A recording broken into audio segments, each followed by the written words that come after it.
une intelligentsia musulmane timorée.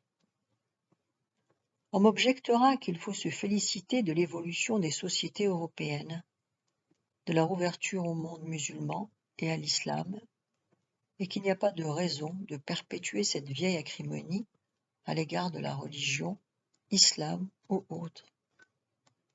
La laïcité ouverte, comme l'on dit maintenant, est un progrès dont il faut faire bénéficier les Européens de culte musulman avec la même égalité de traitement que les autres religions européennes. J'aurais été pleinement d'accord si l'islam avait subi l'épreuve d'une révolution laïciste, comme l'a subi la religion chrétienne, profondément ébranlée par la Réforme. S'il avait été traversé par les Lumières, par les développements intellectuels qui n'ont cessé de marquer la pensée européenne et la pensée religieuse européenne elle-même. Si dans sa pratique aujourd'hui, le culte musulman était porteur de cette tolérance, de cette diversité culturelle si présente en Europe et dont les populations émigrées bénéficient grandement, et surtout si à l'intérieur de cette communauté religieuse, il existait un courant de pensée moderne qui puiserait ses moyens et son courage dans l'histoire occidentale. Mais la civilisation et le monde musulman ont paradoxalement connu leur renaissance avant le Moyen Âge, dans lequel ils semblent avoir sombré. La pratique du culte s'est figée. Elle est tombée entre les mains de mouvements radicaux qui, par beaucoup d'aspects, se présentent comme des hérésies. Le wahhabisme triomphant, d'abord grâce à la complicité des Anglais, qui voulaient la fin de l'Empire ottoman, puis grâce au pétrole des Ibn Saoud, a enterré l'islam des Lumières et plongé notre monde dans les ténèbres. On pourrait nuancer et rappeler le mouvement soufi, mais il est la bête noire des islamistes dans nos pays. Malgré les efforts de certains États comme le Maroc ou l'Algérie pour le favoriser et le présenter comme une alternative à l'islamisme.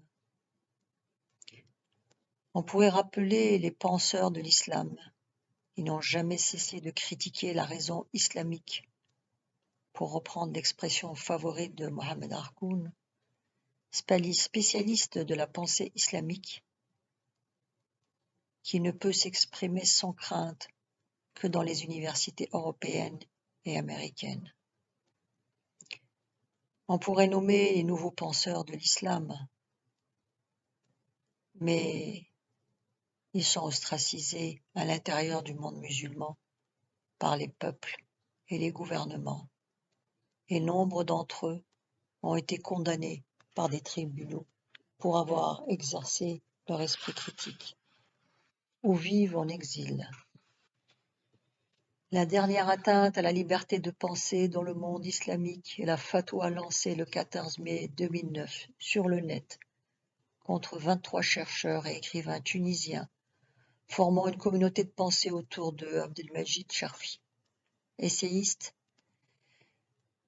islamologue, professeur à l'université de Tunis, directeur d'une collection qui accueille ces intellectuels menacés de mort aujourd'hui. Ajoutons, ce qui renforce nos suspicions, que l'islam est représenté par des mouvements qui en réclament l'exclusivité, issus des frères musulmans, du fils algérien et d'autres mouvances liées à des degrés divers, à des doctrinaires légitimant l'usage de la violence contre les apostats à l'intérieur de la communauté des croyants et à l'extérieur contre les infidèles. Les islamistes n'ont pas tourné le dos à ces mouvements, n'ont pas pris de distance vis-à-vis d'eux. Nous nous souvenons encore avec indignation du baiser donné par un membre du Conseil représentatif de l'islam en France au vieux leader barbu du fils algérien, Abbassi Madani. en exil en Syrie.